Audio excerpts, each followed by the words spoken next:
আসসালামু আলাইকুম রহমতুল্লাহি ওয়া বারাকাতুহু। ওমর রাদিয়াল্লাহু তাআলা আনহুর যুগে তারাবি চালু হয়েছে। তারাবি ওমর রাদিয়াল্লাহু তাআলার যুগে চালু হয় না, তারাবি নবী সাল্লাল্লাহু আলাইহি ওয়াসাল্লাম চালু করছেন। আচ্ছা, তারপরে আসেন তারাবির জামাত কে চালু করছে? জি, নবী সাল্লাল্লাহু আলাইহি ওয়াসাল্লাম নিজেই তারাবির জামাত চালু করছেন, ওমর চালু করেন নাই। এটা ভুল কথা। নবী সাল্লাল্লাহু আলাইহি ওয়াসাল্লাম নিজেই তারাবির জামাত চালু করেছেন। 3 দিন নবী সাল্লাল্লাহু আলাইহি ওয়াসাল্লাম তারাবির জামাতে ইমামতিও করছেন। চতুর্থ রাত্রিতে সাহাবায়ে কেরাম মসজিদ ভরপুর হয়ে গেছেন। নবী সাল্লাল্লাহু আলাইহি ওয়াসাল্লাম সেদিন ইমামতি করেন নাই। কেন করেন নাই সেটাও নবী সাল্লাল্লাহু আলাইহি ওয়াসাল্লাম বলে দিয়েছেন যে আমি ভয় করতেছি, লাকাদ খাশিতু আন তুফরাদা আলাইকুম, তোমাদের উপরে ফরজ হয়ে যেতে পারে, আমি এটার ভয় করতেছি। এই কারণে আমি, তোমরা যে আসছো, তোমরা যে বসে আছো তারাবির জামাতের জন্য, আমি নবী জানি, আমার কাছে এই খবর আসছে, কিন্তু আমি আসি নাই তোমাদের এই আগ্রহ দেখে তোমাদের উপরে ফরজ হয়ে যায় কিনা আমি এই আশঙ্কায় আছি। তাহলে নবী সাল্লাল্লাহু আলাইহি ওয়াসাল্লাম তারাবির জামাত চালু করছেন, কিন্তু উম্মতের কষ্ট হবে এই কারণে নবী সাল্লাল্লাহু আলাইহি ওয়াসাল্লাম নিয়মিত করেন নাই। আর ওমর রাদিয়াল্লাহু তাআলা আনহুর যুগে এসে ওমর রাদিয়াল্লাহু তাআলা আনহু দেখলেন এখন আর ফরজ হওয়ার সম্ভাবনা নাই, কারণ নবী সাল্লাল্লাহু আলাইহি ওয়াসাল্লাম যখন পৃথিবীতে নাই আর কিয়ামত পর্যন্ত কোনো কিছু ফরজ হওয়ার সম্ভাবনা নাই। কারণ ফরজ হইতে হইলে ওহী লাগবে, ওহী ছাড়া কেউ ফরজ করতে পারে না। মানুষের উপরে কোনো শরঈ বিধান ফরজ করে দিতে পারে না। ফরজ হইতে হলে অবশ্যই মিনাল কোরআনিল কারীম আবিস সুন্নাতিস সহিহা, কোরআনে কারীম অথবা সহিহ হাদিস ফরজ হইতে হইলে থাকতে হবে। কেউ কেউ মনে করে হাদিস দ্বারা ফরজ হয় না, হাদিস দ্বারাও ফরজ হয়। সাহাবায়ে কেরাম অনেক হাদিসের মধ্যে বলছে ফারাদা রাসূলুল্লাহ সাল্লাল্লাহু আলাইহি ওয়াসাল্লাম, রাসূলুল্লাহ সাল্লাল্লাহু আলাইহি ওয়াসাল্লাম ফরজ করে দিয়েছেন। যেমন সাদাকায়ে ফিতরের ব্যাপারে সাহাবায়ে কেরাম বলেন ফারাদা রাসূলুল্লাহ সাল্লাল্লাহু আলাইহি ওয়াসাল্লাম যাকাতুল ফিতরকে রাসূলুল্লাহ সাল্লাল্লাহু আলাইহি ওয়াসাল্লাম ফরজ করে দিয়েছেন। রাসূলুল্লাহ সাল্লাল্লাহু আলাইহি ওয়াসাল্লাম ফরজ করতে পারেন, অর্থাৎ সহিহ হাদিস দ্বারাও ফরজ পর্যন্ত সাব্যস্ত হইতে পারে। তাহলে আমরা যে কথাটা বলতেছিলাম যে ওমর রাদিয়াল্লাহু তাআলা আনহু সহ সাহাবায়ে কেরাম দেখলেন যে এখন আর ফরজ হওয়ার সম্ভাবনা নাই, কারণ নবী সাল্লাল্লাহু আলাইহি ওয়াসাল্লাম নাই। তখন তারা আগের সুন্নতটা, নবী সাল্লাল্লাহু আলাইহি ওয়াসাল্লামের চালু করা সুন্নতটা আবার নিয়মিত চালু করে দিয়েছেন জামাতে। এখন ওমর রাদিয়াল্লাহু তাআলা আনহু এসে দেখলেন যে কি সুন্দর করে সবাই সালাত আদায় করতেছে মসজিদের ভিতরে। উবাই ইবনে কাব রাদিয়াল্লাহু তাআলা আনহু, তামিম আদ-দারি রাদিয়াল্লাহু তাআলা আনহু ইমামতি করতেছেন। এই সুন্দর পরিবেশটা দেখে ওমর রাদিয়াল্লাহু তাআলা আনহু বললেন নি'মাতিল বিদআতু হাযিহি, এটা কতই না একটা সুন্দর বিদআত। ওমর রাদিয়াল্লাহু তাআলা আনহু বলছেন নি'মাতিল বিদআতু হাযিহি, বাস এবার যারা বেদাতকারী এরা এখানে বিরাট একটা দলিল পাই গেছে। ওই দেখো, এই যে ওমর রাদিয়াল্লাহু তাআলা আনহু তারাবির জামাতটাকে বেদাত বলছেন। আচ্ছা, এখন যদি ধরেই নি যে উনি এটা পারিবেশিক অর্থের বেদাত বলছেন, তাহলে উনি নিজে চালু করেই বেদাত বলেন নাই, রাসূল সাল্লাল্লাহু আলাইহি ওয়াসাল্লামের চালু করা জিনিসটাকে বেদাত বলছেন। তাহলে তুমি যেটা বেদাতে হাসানা বলতেছ দলিল দিয়ে, ওইটা রাসূলুল্লাহ সাল্লাল্লাহু আলাইহি ওয়াসাল্লামের চালু করা আমল হইলে তো অসুবিধা নেই। কারণ ওমর রাদিয়াল্লাহু তাআলা আনহু যেটাকে বেদাত বলছেন এটা তো ওমর নিজে চালু করেন নাই, চালু করছেন কে? আল্লাহ রাসূল সাল্লাল্লাহু আলাইহি ওয়াসাল্লাম। তা আল্লাহ রাসূল সাল্লাল্লাহু আলাইহি ওয়াসাল্লাম চালু করছেন, এইরকম আমলকে যদি তুমি বেদাতে হাসানা বলো ওমরের মতো, তাহলে ঠিক আছে। কিন্তু তুমি যেটাকে বেদাতে হাসানা বলতেছি এটা তো রাসূলুল্লাহ সাল্লাল্লাহু আলাইহি ওয়াসাল্লামের চালু করা না। এটা নবী সাল্লাল্লাহু আলাইহি ওয়াসাল্লামের 500 বছর পরে, 1000 বছর পরে, 1200 বছর পরে, 1300 বছর পরে আমরা চালু করি, আমরাই বেদাতে হাসানা বানাই দিতেছি। কিন্তু ওমর রাদিয়াল্লাহু তাআলা আনহু এখানে তারাবির জামাতটা তিনি নিজে চালু করেন নাই, নিজে আবিষ্কার করেন নাই, নিজে কিছুই করেন নাই। তিনি শুধু নবী সাল্লাল্লাহু আলাইহি ওয়াসাল্লামের চালু করা জামাতটা আবার নিয়মিত প্রতিষ্ঠিত করে দিয়েছেন। এই জন্য ওমর রাদিয়াল্লাহু তাআলা এখানে যে নি'মাতুল বিদআ বলছেন, এই বেদাতটা শাব্দিক অর্থের বেদাত। এই বেদাতটা শাব্দিক অর্থের বেদাত, এটা পারিবেশিক অর্থের, শরঈ অর্থের বেদাত না। কারণ শাব্দিক অর্থে তিনি এটাকে বেদাত বলছেন যেহেতু আবু বকর রাদিয়াল্লাহু তাআলার সময় এই নিয়মিত জামাতটা অব্যাহত ছিল না। এখন নিয়মিত জামাতটা অব্যাহত হয়েছে, এই জন্য উনি আবিধানিক দৃষ্টিতে এই শব্দটা ব্যবহার করছেন, নি'মাতুল বিদআত ওয়া হাদিস। সকল মুহাদ্দিসিনে কেরাম এই ব্যাখ্যাটা দিয়েছেন। কিন্তু দেখা গেছে এখন আমরা এই দুইটা হাদিস, সুন্নতে হাসানা আর নি'মাতুল বিদআত, এই দুইটাকে দিয়ে বেদাতের দলিল বানানো হয়। তাহলে সুন্নত বেদাত বুঝতে হলে আগে বুঝতে হবে কোনটা আবিধানিক অর্থের সুন্নত, কোনটা পারিভাষিক অর্থের সুন্নত, কোনটা আবিধানিক অর্থের বিদআত, কোনটা পারিভাষিক অর্থের বেদাত। সুন্নত কাকে বলে? সুন্নত কোনটা? নবী সাল্লাল্লাহু আলাইহি ওয়াসাল্লামের সমস্ত কাজ কি সুন্নত? বলেন তো দেখি। নবী সাল্লাল্লাহু আলাইহি ওয়াসাল্লাম যা করেছেন সব কি উম্মতের জন্য সুন্নত? জি। তো কোনগুলা সুন্নত? অনেকে বলে ও আহলে হাদিসেরা, তোমরা নাকি সব হাদিস মানো, তা আল্লাহ রাসূল 11 জন বিয়ে করছে, এটাও তো হাদিসে আছে, তোমরা মানো না কেন? ব্যাখ্যায় বলে অনেকে যে তোমরা মানো না কেন?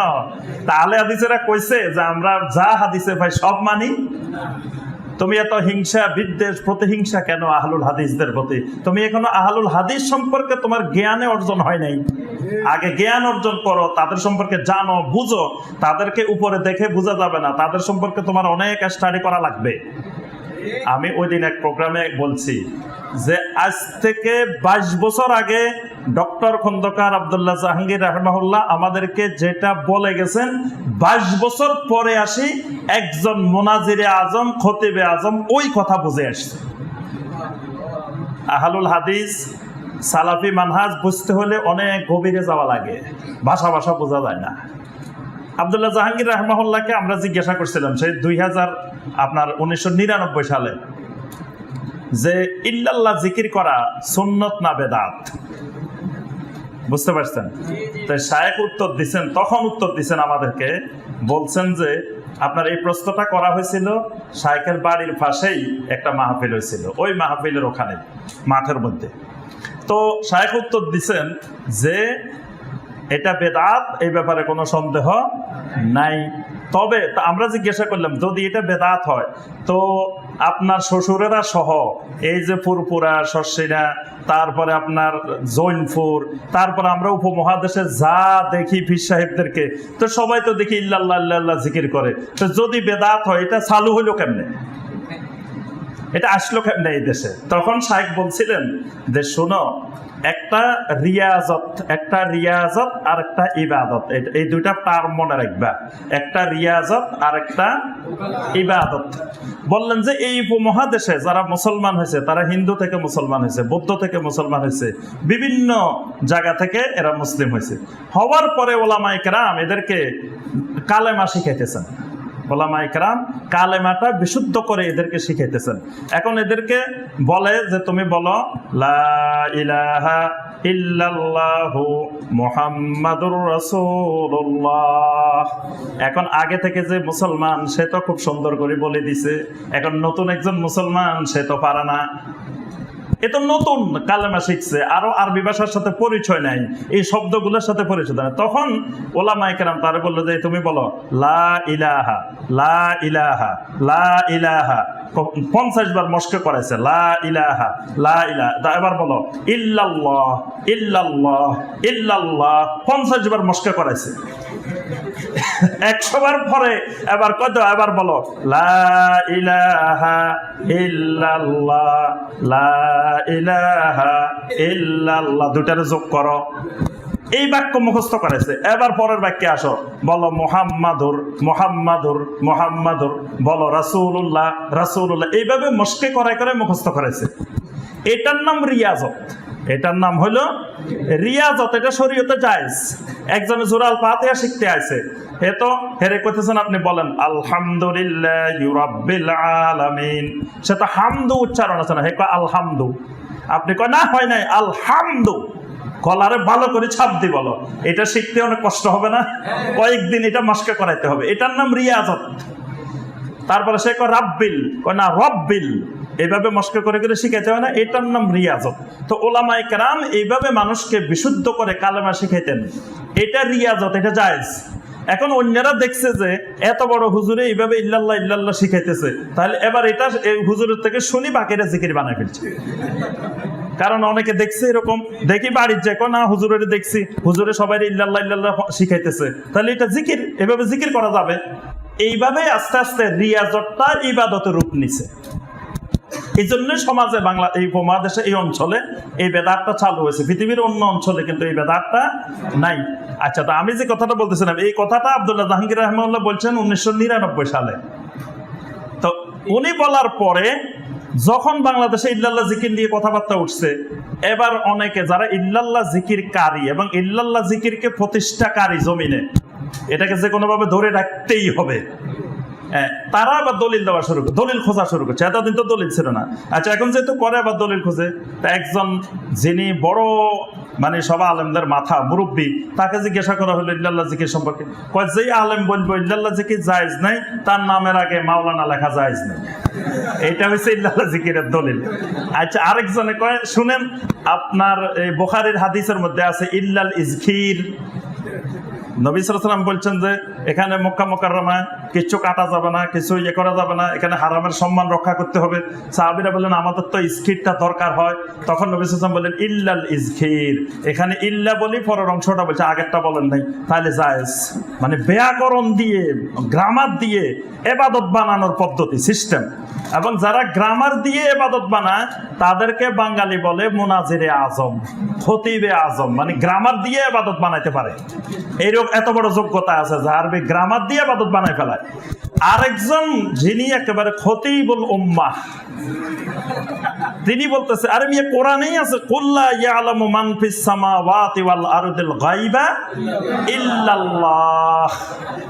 ইল্লাল্লাহ তো এখানেই আছে। কত বড় জাহালতি হইলে মানে এই জাতীয় দলিল দিতে পারে, মানে যে জাহালতির কোনো সীমা নাই, সেই জাহালতির ব্যক্তি বাংলাদেশের খতিবুল উম্মাহ। তাহলে ওই উম্মাহ কি জাহেল? উম্মাতুল জাহেলিয়া, সেই উম্মাহ, যেই উম্মার অবস্থা এইরকম কঠিন দুর্দশা।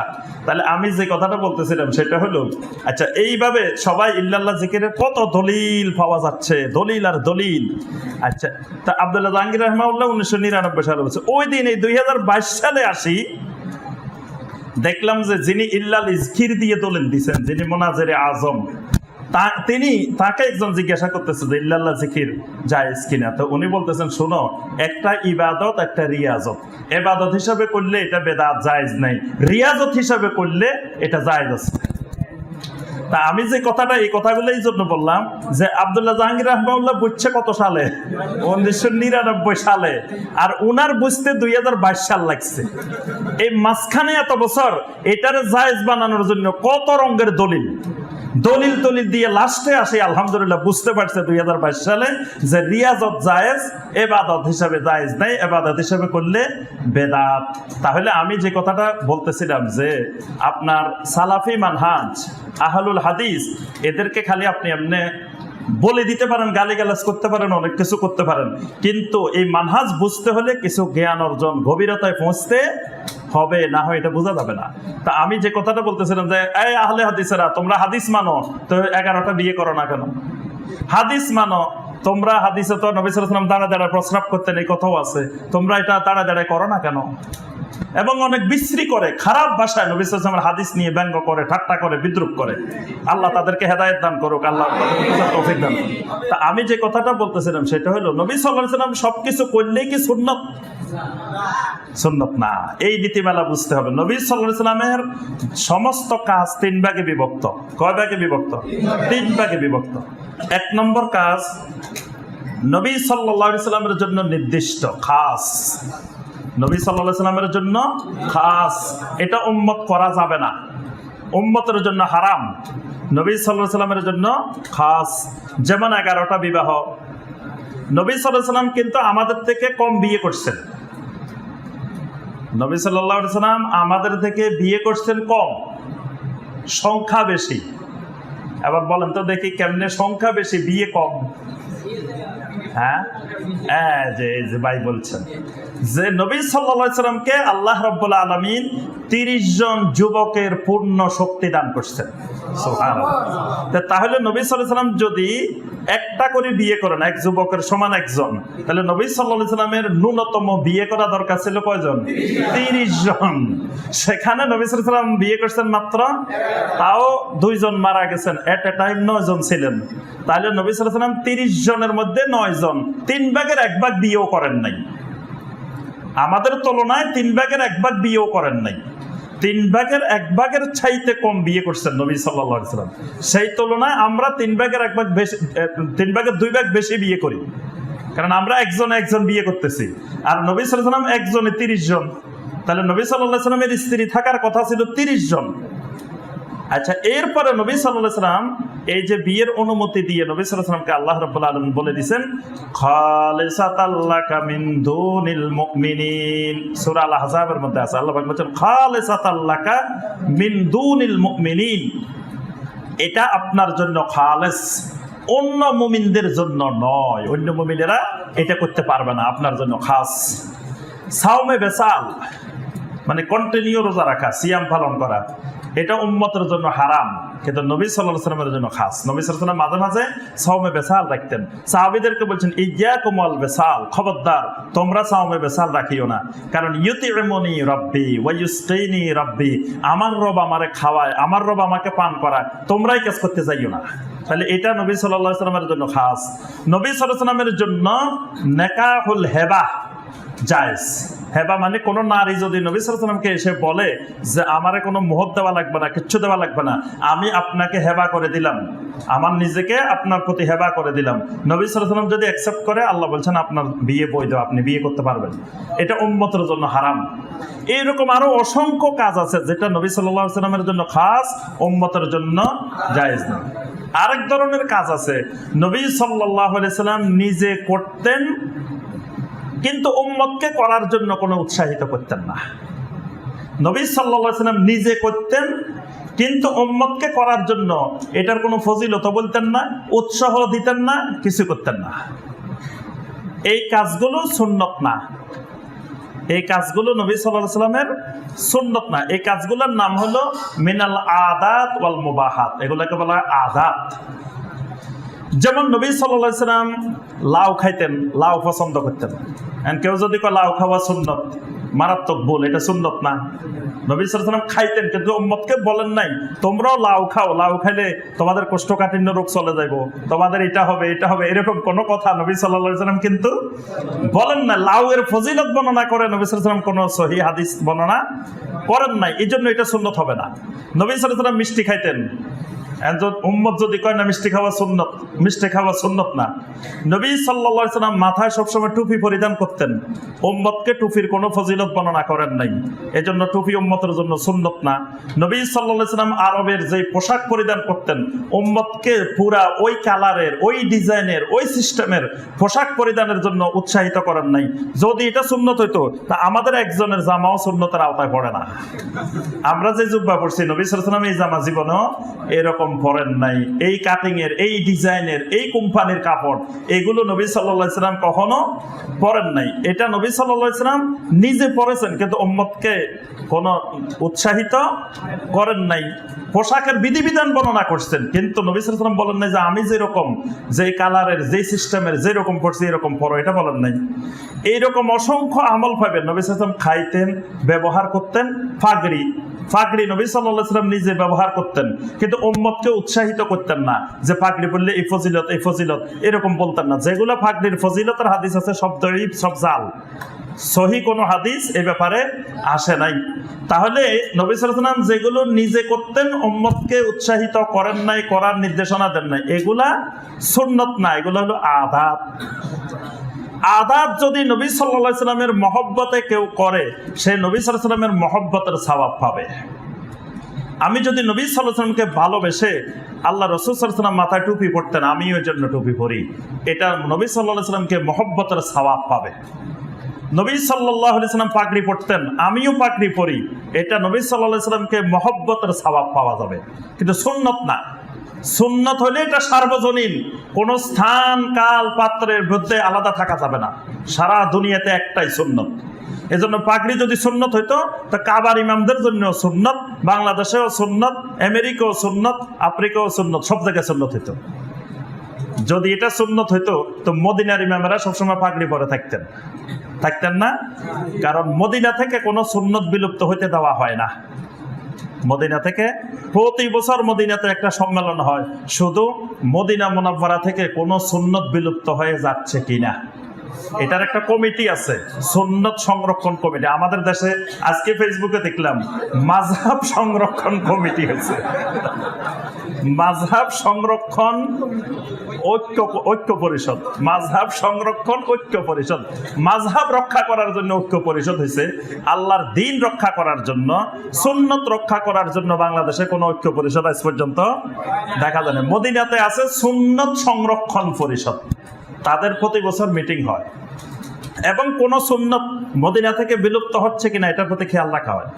আমি এর আগেও বলছি, একবার আমি হজে গেছি, তখন শুনলাম যে ওই মসজিদে নববীর স্টুডেন্টদের কাছে শুনছি, আমাদের বাংলাদেশে কিছু স্টুডেন্ট আছে, তারা বললো যে এই বছর সম্মেলন হয়েছে, তো ওই মিটিংয়ে দেখা গেছে কয়েকটা সুন্নত মদিনা থেকে হারিয়ে যাইতেছে আস্তে আস্তে, এগুলোকে আবার প্রতিষ্ঠিত করার জন্য পদক্ষেপ নেওয়া হয়েছে। সেটা হলো আপনার মসজিদের নববীতে সলাতুল আসর আদায় করি, মসজিদে কুবায় গিয়ে আপনার 2 রাকাত সালাত আদায় করি, আবার মসজিদে নববীতে এসে নবী সাল্লাল্লাহু আলাইহি ওয়াসাল্লাম মাগরিব পড়তেন। মানে মসজিদ নববী থেকে কুবায় গিয়ে, কুবা থেকে আবার মসজিদে নববীতে এসে, এখান থেকে আসর পড়ে যেতেন, আবার এখানে এসে মাগরিব পড়তেন। তাও নবী সাল্লাল্লাহু আলাইহি ওয়াসাল্লাম হেঁটে হেঁটে যাইতেন। এখন দেখা গেছে আমরা আজকে গাড়িতে যাই, সবাই দেখা যায় আমরা যারা বাইরে থেকে যাই বা ওখানকার যারা আছে কেউ আর হাঁটি হাঁটি যায় না, সবাই গাড়িতে কুবা মসজিদে যায়, আবার গাড়িতে কুবা মসজিদ থেকে আসে। কিন্তু নবী সাল্লাল্লাহু আলাইহি ওয়াসাল্লামের মূল সুন্নত যে হাঁটি হাঁটি যাওয়া, হাঁটি হেঁটে আসা। আলহামদুলিল্লাহ আমি কয়েকবার গেছি, হাঁটি হাঁটি মসজিদে কুবায় গেছি, আবার হাঁটি হাঁটি কুবা থেকে এখানে এসে মাগরিব পড়ছি। এবং মদিনার অনেকগুলা গলিতে আমি হেঁটে হেঁটে হেঁটে হেঁটে, যে এই গলিগুলোতে আল্লাহ রাসূল সাল্লাল্লাহু আলাইহি ওয়াসাল্লাম হাঁটতেন, সাহাবীরা হাঁটতেন মদিনার এই রাস্তাগুলোর মধ্যে, গলিগুলোর মধ্যে। এই জন্য সবসময় এই রাস্তাগুলোর মধ্যে আমি হাঁটতাম বেশি বেশি। এই মদিনার যতগুলো রাস্তা আছে চারিদিকে, ওহুদের নিচের ওই গলিগুলো রাস্তাগুলো আমি অনেক দূর পর্যন্ত 7-8 কিলোমিটার পর্যন্ত হেঁটে হেঁটে গেছি, আবার হেঁটে হেঁটে আসছি। এই জায়গার দৃশ্যগুলো যে আল্লাহ নবী সাহাবীরা সেদিন কিভাবে এই ওহুদের ময়দানে দাঁড়াইছিলেন, কিভাবে রক্তাক্ত সাহাবায়ে কেরামদেরকে, শহীদদেরকে দাফন করা হয়েছে, অনেক ইতিহাস হাদিসের মধ্যে বর্ণিত হয়েছে। তো এই বছর মসজিদে নববীর যে স্টুডেন্ট আছে তাদেরকে নির্দেশ দেওয়া হয়েছে, শিক্ষকদেরকে বলে দেওয়া হয়েছে, আসরের নামাজ পড়ি ছাত্ররা এখান থেকে হাঁটতে হাঁটতে কুবা যাবে, কুবা গিয়ে 2 রাকাত নামাজ পড়ি, আবার হাঁটি হেঁটে আসি এখানে মাগরিব পড়ব। শিক্ষকদেরকে দায়িত্ব দিয়ে দেওয়া হয়েছে, ছাত্রদেরকে নিতে হবে, আনতে হবে, যাতে মদিনা থেকে এই সুন্নত বিলুপ্ত না হয়। তাহলে বলতেছিলাম পাগড়ি যদি সুন্নত হইতো তো মদিনার ইমামেরা সবসময় মাথা পাগড়ি পরে থাকতেন। এই জন্য মানে এইরকম অনেকগুলো বিষয় আছে যেগুলো নবী সাল্লাল্লাহু আলাইহি ওয়াসাল্লাম করছেন, উম্মতকে করার জন্য উৎসাহিত করেন নাই, এগুলো সুন্নত না, এগুলো আদাত। আচ্ছা, 3 নম্বর বিষয় যেটা নবী সাল্লাল্লাহু আলাইহি ওয়াসাল্লাম নিজে করছেন, সাথে সাথে উম্মতকে করার জন্য উৎসাহিত করছেন, এটার নাম সুন্নত। এটার নাম সুন্নত। যেমন মেসওয়াক নবী সাল্লাল্লাহু আলাইহি ওয়াসাল্লাম করছেন, উম্মতকে করার জন্য ফজিলত বর্ণনা করছেন। লাউলা আন আশুক্কা আলা উম্মতি লা আমারতুহুম বিসওয়াকে ইনদা কুল্লি সালাহ। প্রত্যেক সালাতের সময় ওযুর আগে আমি আমার উম্মতকে নির্দেশ দিয়ে দিতাম তারা যেন মেসওয়াক করে। আরো অনেক ফজিলত মেসওয়াকের বর্ণনা করছেন। তাহলে এটা উম্মতের জন্য সুন্নাত। তারপরে নবী সাল্লাল্লাহু আলাইহি ওয়াসাল্লাম দাড়ি রেখেছেন, উম্মতকে নির্দেশ দিয়েছেন ওয়াফুল লুহা, ওয়াফুল লুহা, ওয়াফুল লুহা, দাড়িকে ছেড়ে দাও, দাড়িকে ছেড়ে দাও, দাড়ি লম্বা করো। দাড়ির অনেক ফজিলত বর্ণনা করেছে, এটা উম্মতের জন্য সুন্নাত। কাসসু শাওয়ারিব, কাসসু শাওয়ারিব, গোপকে ছোট করো, ছোট করো, এটা উম্মতের জন্য সুন্নাত। তারপরে তাকলিমুল আজফার, নখগুলা ছোট করো, নখগুলা কাটো, এটা উম্মতের জন্য সুন্নাত। এগুলা নবী সাল্লাল্লাহু আলাইহি ওয়াসাল্লাম নিজে করছেন, আবার উম্মতকে নির্দেশনা দিয়েছেন। তাহলে আহলে হাদিসেরা এই 3 প্রকারের হাদিসকে ভাগ করে, সব হাদিস পাইলে আমল শুরু করে না। আহলে হাদিসেরা ভাগ করে, প্রথম ভাগ করে সহিহ আর দঈফ জাল। প্রথম সহিহ, সহিহর মধ্যে আবার 3 রকমের আমল পাওয়া যাবে, যেটা নবী সাল্লাল্লাহু আলাইহি ওয়াসাল্লাম খাস সেটা করে না আহলে হাদিসেরা। যেটা নবী সাল্লাল্লাহু আলাইহি ওয়াসাল্লাম করেছেন উম্মতকে করার জন্য উৎসাহিত করেন নাই, সেটা আহলে হাদিসেরা করে, তবে সুন্নত হিসাবে করে না, নবী সাল্লাল্লাহু আলাইহি ওয়াসাল্লামের মহব্বতে করে। আহলে হাদিসেরা টুপি মাথার দেয় না, তাহলে সুন্নত না হলে করে কেন? নবী সাল্লাল্লাহু আলাইহি ওয়াসাল্লামের মহব্বতে করে। আহলে হাদিসেরা পাগড়ি মাথায় দেয় না? আমি তো সবসময় পাগড়ি মাথার দিই, কি দিই না? জি। তাহলে আমরা পাগড়ি মাথার দিই কেন? নবী সাল্লাল্লাহু আলাইহি ওয়াসাল্লামের মহব্বতে, নবী সাল্লাল্লাহু আলাইহি ওয়াসাল্লামের মহব্বতে। তাহলে এগুলো আমরা আদাতগুলো আমল করি নবী সাল্লাল্লাহু আলাইহি ওয়াসাল্লামের মহব্বতে। আর যেটা নবী সাল্লাল্লাহু আলাইহি ওয়াসাল্লাম নিজে করেছেন, উম্মতকে করার জন্য নির্দেশনা দিয়েছেন, এটা আমরা করি নবী সাল্লাল্লাহু আলাইহি ওয়াসাল্লামের সুন্নাত হিসাবে। আর হাদিস আর সুন্নাত একই জিনিস, হাদিস আর সুন্নাত এক জিনিস। কারণ এই যে তিরমিজি, আবু দাউদ, নাসাই, ইবনে মাজাহ হাদিসের কিতাবগুলো আছে না? আচ্ছা, এগুলোর নাম কি বলেন তো দেখি। আবু দাউদের নাম কি? সুনানে আবু দাউদ, তারপরে সুনান আত-তিরমিজি, তারপরে সুনান আন-নাসাই, সুনান ইবনে মাজাহ। এই চারটাকে আমাদের উপমহাদেশে পরিচিত হলো সুনানে আরবা, মানে 4টা সুনানের কিতাব। তা এগুলোর ভিতরে কি হাদিস না সুন্নত? হাদিস। ভিতরে লেখা আছে হাদিস নম্বর 1, হাদিস নম্বর 2, হাদিস নম্বর 3, এবং এগুলোকে বলা হয়ে গেল হাদিসের কিতাব। হাদিসের কিতাব ভিতরে সব হাদিস, নাম হয়েছে কি? সুনান। তাহলে বোঝা যায় হাদিস আর সুন্নত এক জিনিস। আহলুস সুন্নাহ, আহলুল হাদিস, আহলুল আসার, এগুলা সব এক জিনিস, এগুলার মধ্যে কোনো পার্থক্য নাই। তবে নাম পার্থক্য না হলে নাম কেন ভিন্ন হলো সেটা অন্য আলোচনা। তাহলে আমরা সুন্নত বুঝতে পারছি তো নাকি?